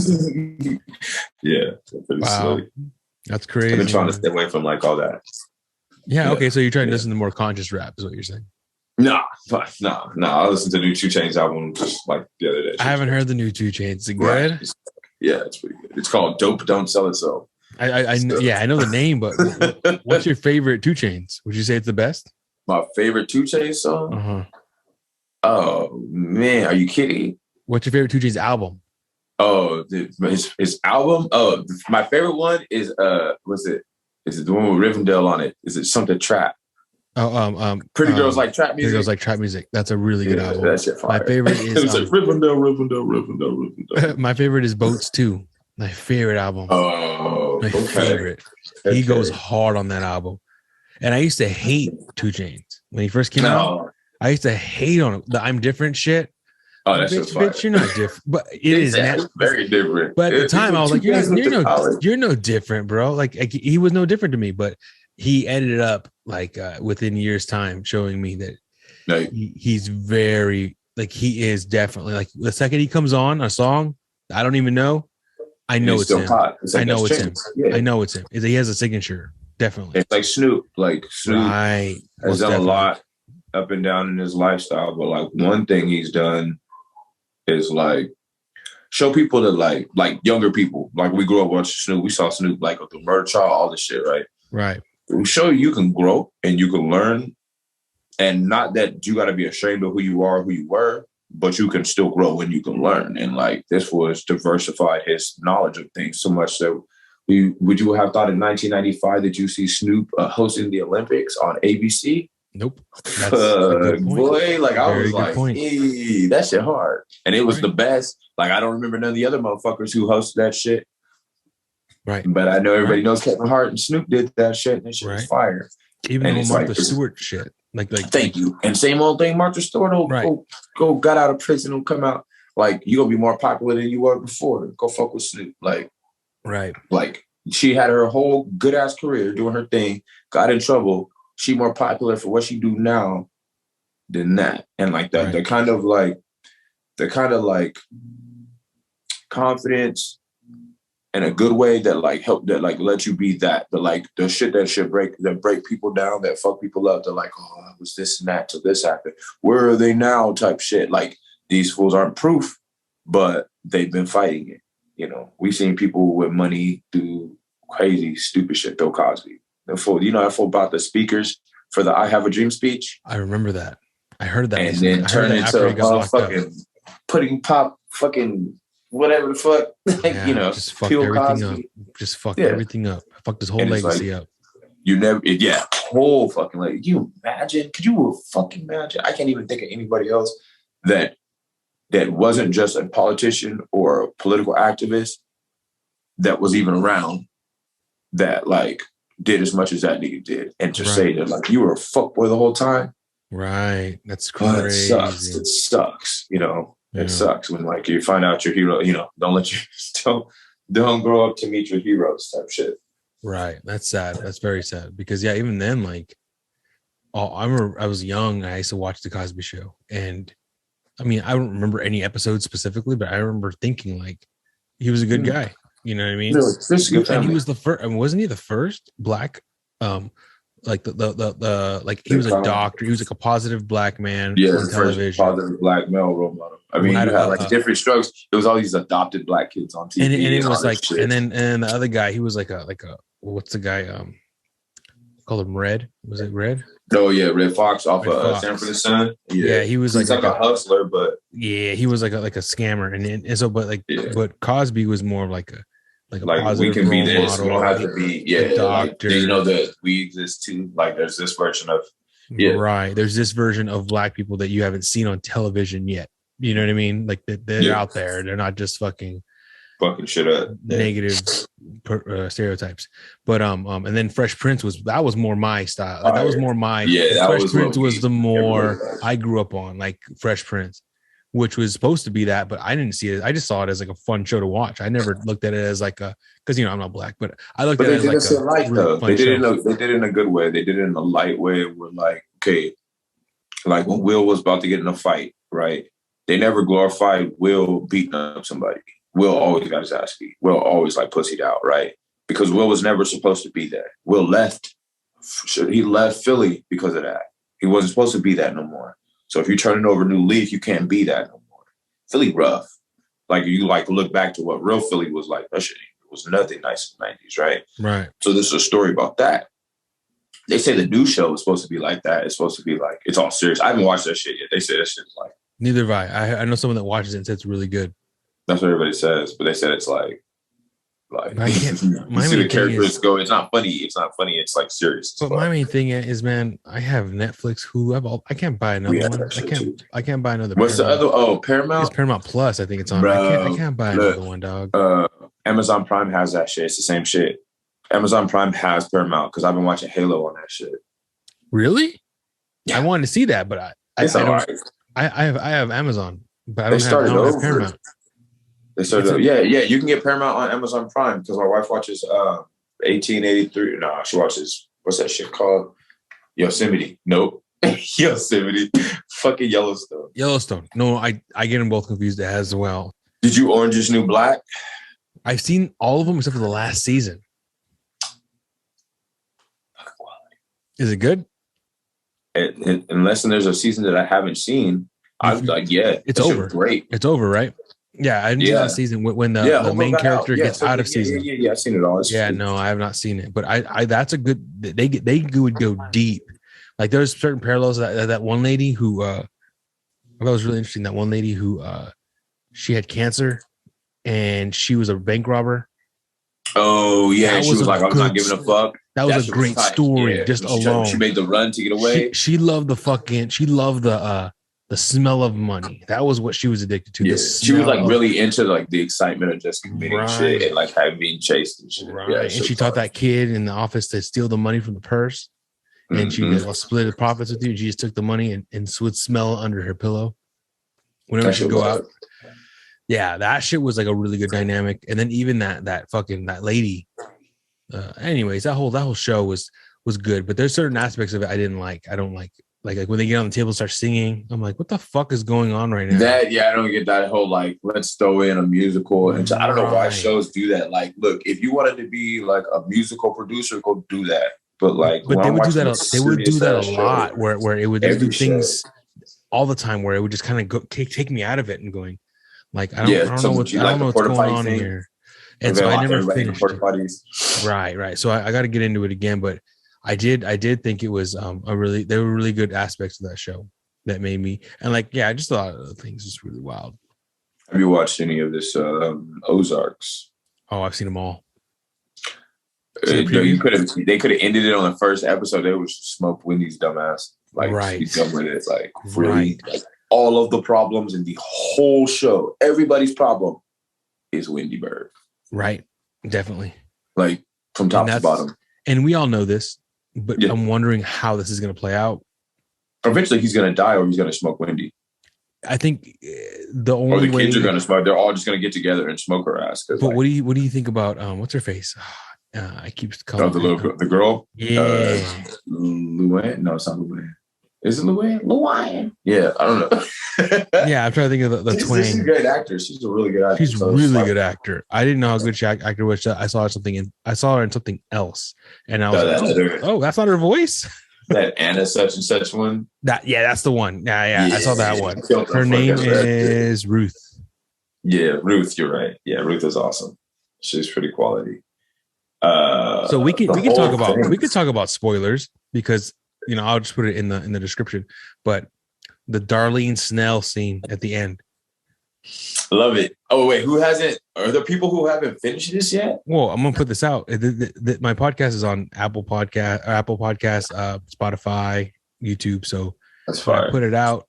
People can watch it, and if they haven't seen Ozark, then they're gonna know in the description. Do not listen to this episode if you are not caught up with Ozark. Because I mean, the funny thing is like you watching the show, there's like all this suspense, right?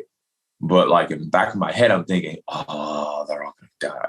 You know, like there's no version of what they're doing because they're not being like. Everybody knows like you can't steal from the cartel, like you can't. Right. Like there's no. It isn't like, oh, you get caught, it's just tap on the wrist. Like any amount of stealing from them is like, it's death because that means that's it. Like that means that you're dishonest. Dishonest means you're rat. It's the same thing, and it's a no go, right? So you run all the way down the line. All these problems they're having. It's like, I'm not saying you should just kill her, but y'all are criminals. Like this is a criminal enterprise. You should do some criminal shit to protect your enterprise. If they have to kill her, they have to kill everybody. Yeah, like they killed her brother. They killed Wendy's brother, and he is like just mental health. So if that's the line, then why are you like okay, the lawyer's daughter, right? The lawyer for the cartel lady, right? She got smoked, right? So her kids are like, "Where's my mom?" Right?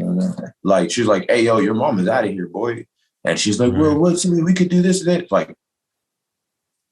At what part of the world, I don't know, 15-year-old me knew what the fuck it was too, though. Like, if somebody were to be like, oh, dude, I was like, where's your mom at? And you're like, oh, my uncle's in the cartel, blah, blah, blah. I have my mom's gone.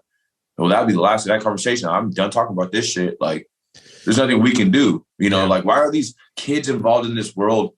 Like, you're 17, 18 years old, and they said the cartel, this and that. Like, are there places in the world where you don't know what the fuck the cartel does? I think there maybe are because that's crazy. I think there's probably like, California, people, we don't play with them. They could be anybody, and it could be anybody. It doesn't have to be a Mexican. It doesn't have to be Latino.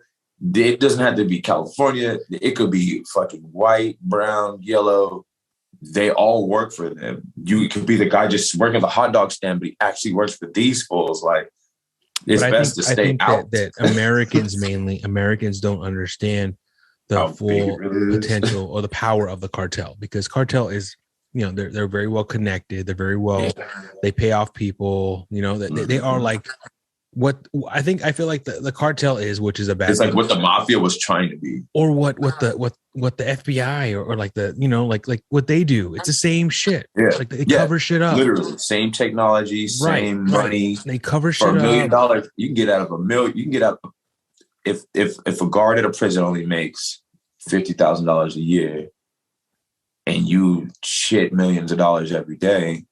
What is it to tell him what he's going to do tomorrow? Right. Because if he doesn't just take the money, he's working for a reason, right? He's got family. It's nothing if they go for the guy who's, you know, such and such. He don't care about your family. So you'll take the million. Either my shit goes really bad at home, or I take this $500,000 and probably lose my job. I'm going to have to lose my job, right? How many of us are going to take that choice and do the stupid thing? So either way, if you don't immediately hang up the phone and call the police, you did the wrong thing. You take the deal, you die. You say no, you die. Either way, right? So then what's the deal? Stay away from them. Don't owe nobody no favors. Oh, these fools are doing some bad shit. You heard about it. Oh, this cartel. If they're lying, stay away from them because they're stupid. If they're telling the truth, stay away from them because they're dangerous. Like, this easy. Like, you know, I mean, from all the shows that we've watched, I don't see this stuff ending. Nobody ever goes, I met the cartel and then we lived happily ever after. Right. Turns out I retired. What did you do? Well, I used to work for the cartel. Nobody used to do nothing. Well, with Breaking Bad, that was a situation that had to do with the cartel. Breaking Bad, and there were some people who got away scot-free. But that's fantasy, though. Super fantasy, most definitely. But I'm saying is the Ozark is fantasy as well, and we'll see what happens with that. But my thing is, I don't understand where they're going with it, because I'm trying to read it. Because the thing about Ozark, since day one, Ozark has been criticized for being a Breaking Bad copy, and they definitely they fall in that mold. They fall in that mold 100%. Like white collar crime, right? Or white collar, you know, like what's his name? Fucking Marty is the is the Walter White type, or maybe even Wendy could be because they're the Walter White type. If we go further back, we'll say both of those are knockoffs of Weeds. Yes, just true. But Ruth is definitely a Jesse Pinkman type because she's always getting fucked over, always getting beat. And she's the good one. Like you're the good one. She's the genuinely morally compassly, the moral compass of the show. And then they did the same thing. So Breaking Bad ended up doing this thing where Breaking Bad was, it was the most watched show at the time, or at least towards the end. And once season 4 happened, season 5 was the last show of Breaking Bad, right? But Breaking Bad did, I'm going to do 2 seasons. Season 5, episode 1, season 5, part 1, season 5, part 2. And Ozark's doing the same thing. Oh, we're going to do a part 1 and part 2. And Breaking Bad did the same thing that Ozark's doing now. Like, for example, the very first scene you see in the season 5 beginning scene is the end. You're seeing the end. So like Breaking Bad did the thing where Walter White's at Denny's buying the gun. Why? He meets the guy in the bathroom. He has money. He has hair again.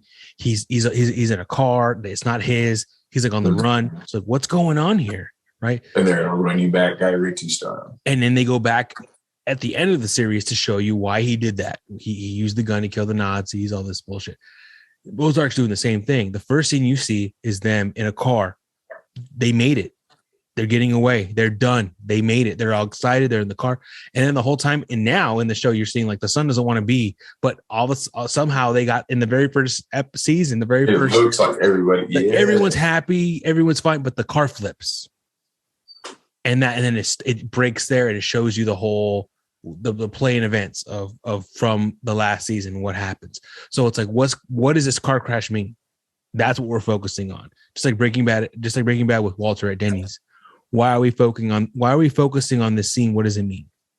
And that's something that is very, very, very, like, how do they get the kid, the little boy, to go with them? The whole time he doesn't want to go with them. You know, why are they talking about leaving money in a Bible? They're talking about they left money in a Bible and they're hoping whoever goes to the house and lives there after them finds the Bible. And then Wendy makes the joke, no one's ever going to find that money. No one looks in the Bible. Because nobody looks in the Bible. Yeah. Right. So, and then Marty's just quiet, but mostly just kind of like entertained that everyone's cool. But then the car flips. But why does the car flip? Is someone do something? Is it Ruth?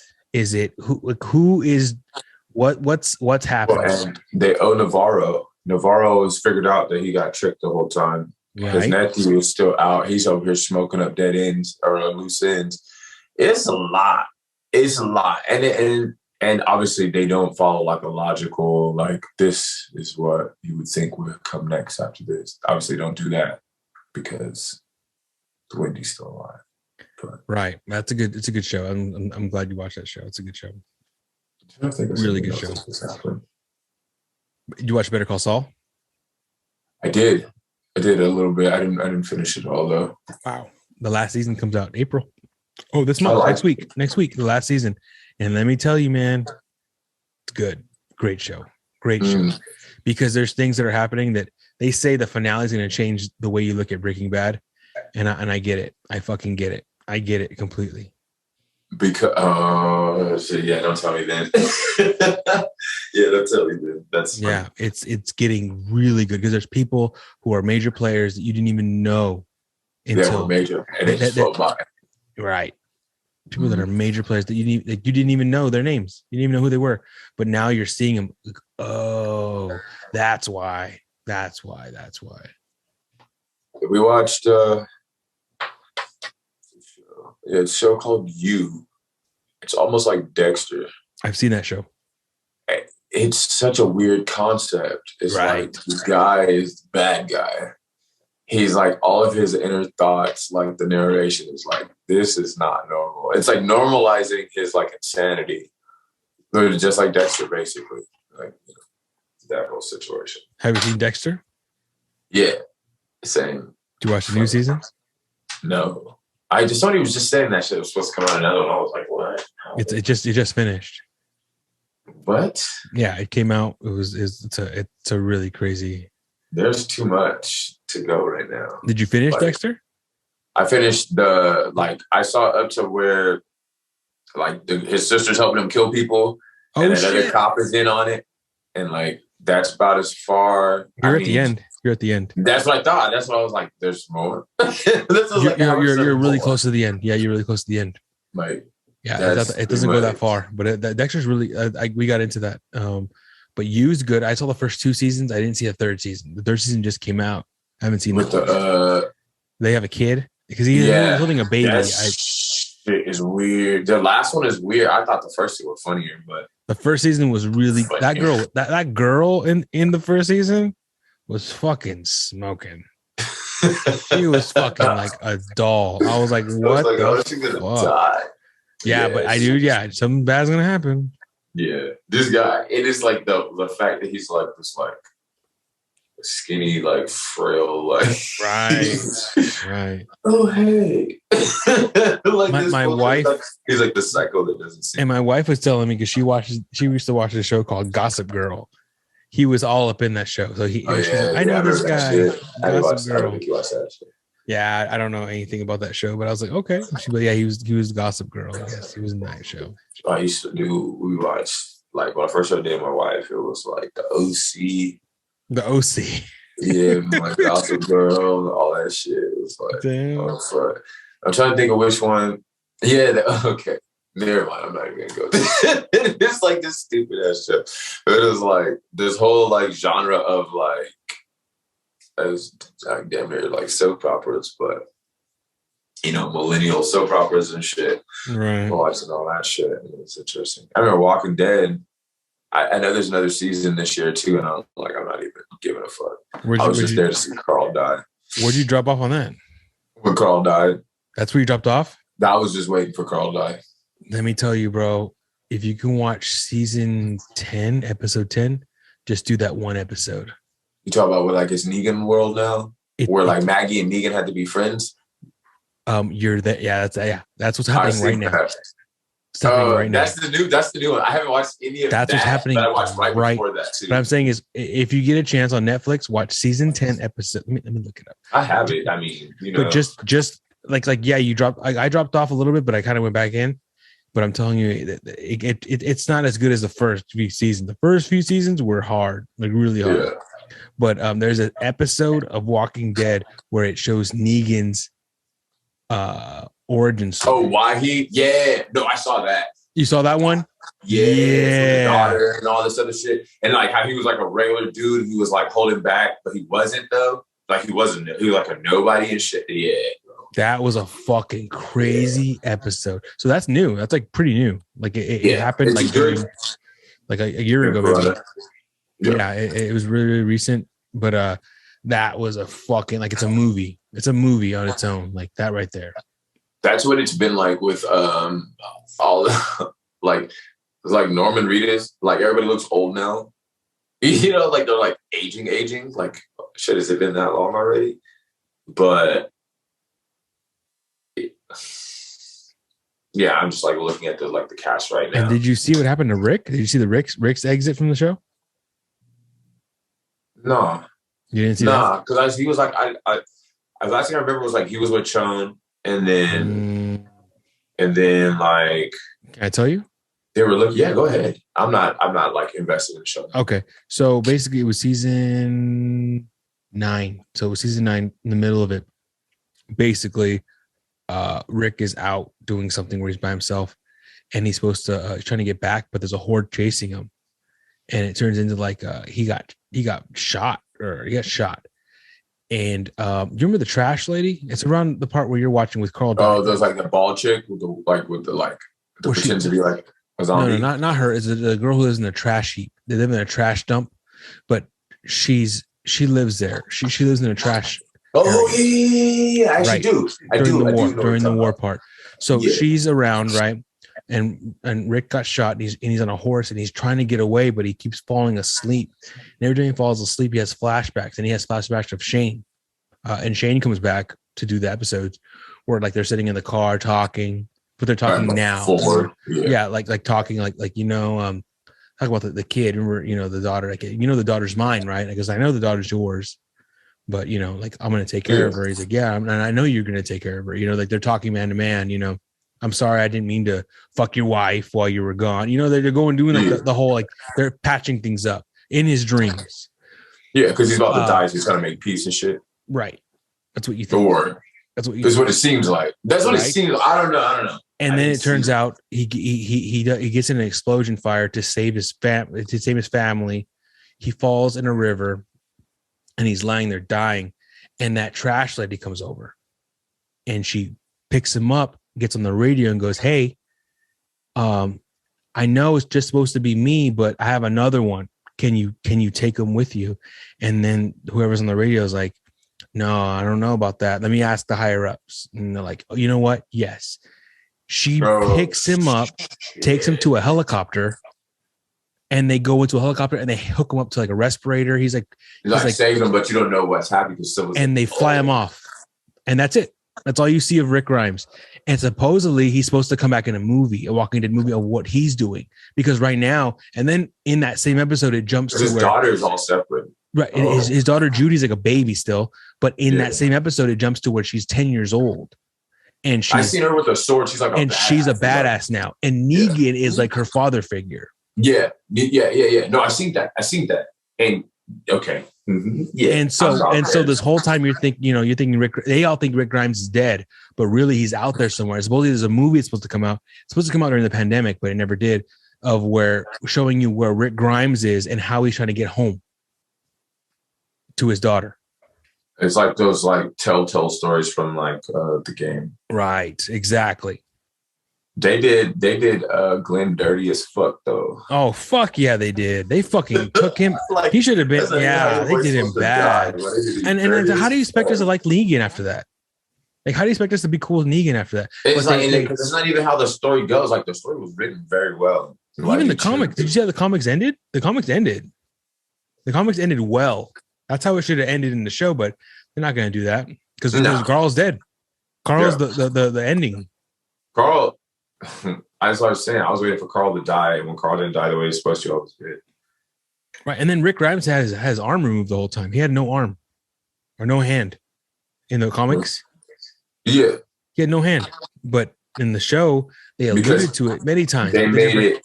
They made fucking, because you know why? Because they made the plot twist that Daryl's fucking brother lost his hand instead. And then it just kept on stupid because they just, let's just change a little thing, and then they just kept on because none of this shit goes together anymore. Fucking right. I hate that shit. Yeah, I mean, not as much as like if I'd been more invested, like if I'd read it all before, then I'd been like burnt. But I was like still in the middle. Oh, excuse me. Yeah, we had like Indian food, so we get like real heavy. Yeah, heavy downer. Yeah. Well, man, I'm gonna have to probably get out of here soon.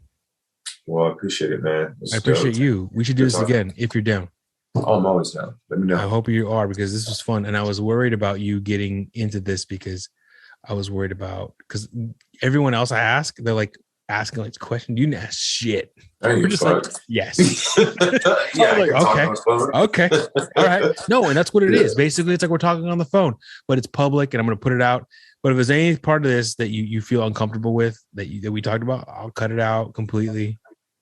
You know what I mean? Like, and then even then, it's another question I need to ask you now that what do you want to be credited as? Your actual name, Bryan Carter, or just something else you want to go by? Because if they Google your name, it will pop up. Yeah. I can credit you as whatever you want. No, that's fine. Just Bryan Carter? Yep. That's I have a credit on MTV from a few years ago. Do you? Yeah. What's that? Yeah. For what? Some stupid ass show. What show? What did you do? It was called My Own from like 2006 or something. What happened? It was like, okay, so like they called, like MTV had, just like you just go online, right? You go to MTV.com and like casting for shows. So I was like, let me see if I can get on the show. And whatever. So make house day, do this shit. They call me. Because you have to put on like a picture, like a headshot or whatever. They let you know if they got a show for you. So we got this show. It's called My Own. Somebody wants to date a celebrity rock star. So there's be a panel of 3 of you and they'll perform or whatever. And they'll see who's most like this person. They choose their rock star. So it was like 4 or 5 of us for this, like Joel Madden from fucking Good Charlotte. So obviously I'm not Right. Gonna be that guy. So we all line up, and it's like one guy looks like the dude, one guy like is buff, one guy is like a punk, one guy is like a black guy, one guy is like this other person. And so the girl asks us different questions, blah, blah, blah, to see who wins a date with her. So she can have her own Joe Madden or Benji Madden, whatever, from fucking Good Charlotte. Yeah. So lo and behold, fucking lost. But there's 3 days of filming, you get $500 a day in cash plus 401k. And like they give you insurance for the 30 days away from each filming day. So like you film today and you can go like, oh, you got deviated septum, go get your fucking nose fixed. Or like, oh, you got a broken tooth, go get that shit fixed. Like they cover you. Like you pay a little bit out of your check, goes to SAG, and like they cover their whatever the fuck they cover, and you get your money. So when it comes down to it, it's like you make like $558, blah blah blah blah blah, and then they give you a check for $500, and the other part goes to that shit. You're good, you're sorted. Wow. So the first filming was like, oh, meet the contestants. So it's like they're supposed to come show me as me, but I live Cal State here, and so they didn't want to come all the way here because they were filming in Santa Monica. So they sent a limo, rode me up there, went to like the producer's house, and they pretended like it was my house. So I was like, oh, he's a music major. So I played on his keyboard, and like, oh, this dog, blah blah blah. I tell you, this fool's dog. Holy so, shit! Yeah, it's like one of my friends like drove me up there. One of the homies drove me over, fraternity brothers, and like the girl I was dating at the time, and like another one of our homies. They met it like the limo came to pick me up. They met me up there. Like we all went party, hung out and shit. You know, blew the money like right away. Then they scheduled my next filming date. Came up. We drove up again. They paid me again. Filming another location, and then the actual like. The whole show filming was like at their studio and shit. They show up. Well, first, like, it was like exciting, you know. Like, told all the homies, I'm doing the fucking shit. So you throw a party the night before, right? So right. So these fools show up at like 3 in the fucking morning to be there at like 6 in the morning. And like my clothes aren't even clean. So like I'm like doing laundry in the middle of the night while this party's going on at the homie's house. And I can fucking wear wet clothes. Fucking hungover, like not even hungover, I'm so fucking drunk, like tore up, like bad. Like I remember like telling the girl that I was gonna lay down for a little bit before they showed up to pick me up, right? Because they're driving all the way from Santa Monica to pick me up from the dorms. So like laying there, and I remember she like waking me up. I got a shirt still wet. Like it's just like wet where I'm laying on it and shit. I get in there and he was just like, "Are you good, man? There's drinks, this and that, and all this shit." I was like, "Can I just like lay down?" He was like, "Yeah, it's good, no problem, bro." And I lay down, and I remember like first I was laying on the seat, and he was like I don't know, I was driving just too much. So I remember like laying with my stomach on the seat, and like my knees were on the floor, and like it was just like all bad in this limo. Myself just looked like straight up garbage, right? So I show up. My shirt's all fucking like wrinkled up and shit. I'm looking all fucking haggard, eyes are all fucked up. I walk in, there's food everywhere. Like, oh, anything you want to eat? You know, we got craft services. I can't eat nothing. Couldn't eat nothing. Couldn't enjoy shit. I was just like, I felt all terrible. So they're like bringing me apples and fucking Gatorade, all this bullshit. A couple of hours go by, I'm exhausted, right? So they give us a paper that says, here's the questions that she's going to ask to everybody. So you can answer the questions right. You can answer whatever you want, but it's scripted. So go through all the questions. You do our bullshit. It's kind of a blur. Like the show, the actual filming of the show. I remember some of the questions like vaguely. I remember I might have sang a little bit. I don't know if they cut that shit or not because I never actually watched the episode. Some of my fraternity brothers watched that shit and they were like, "Is it out there somewhere?" It's out there somewhere. It's out there somewhere. I just don't, I haven't invested any time. I don't necessarily want to see it. No, I understand, but it actually aired. I thought you were saying it didn't air. No, it aired. It aired. Oh wow. Yeah. But I was like the obvious, like there's no way I was gonna win. It's just like I'm right. Why would they pick you to be that guy? No, it was never gonna win. Dude, you know, I tried to do that show. I did that show. There was a show called Next, like where you come off a bus. I remember Next. That's a show I've seen many times. Was on that shit, bro. You were on it? She was like, she was on that shit, and she got off the bus, bro. And the second she stepped on the ground, my nigga said, did her dirty, did her the most dirty. Like this is douchebag. When you could at least gave her, like, what? You know, he did her dirty. As soon as she came off that bus. Wait, you did? Like, next. You did? Nah, the dude did. No, I wouldn't do it. I wouldn't do that. So, like, that's why they do that shit.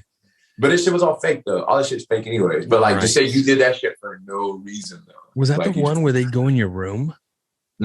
Oh, yeah, after the fact? Yeah, that was like fucking, that seemed fake. All that shit was weird. That seemed fake. Fake as fuck. That's why everybody's house was dirty as shit in that show. They're like, you still going to the same dirty-ass house. This producer's house. That's crazy. You see how easy this shit is now. Like when you watch, like, I don't know if you see like YouTube, TikTok, they're like little skits that fools put on.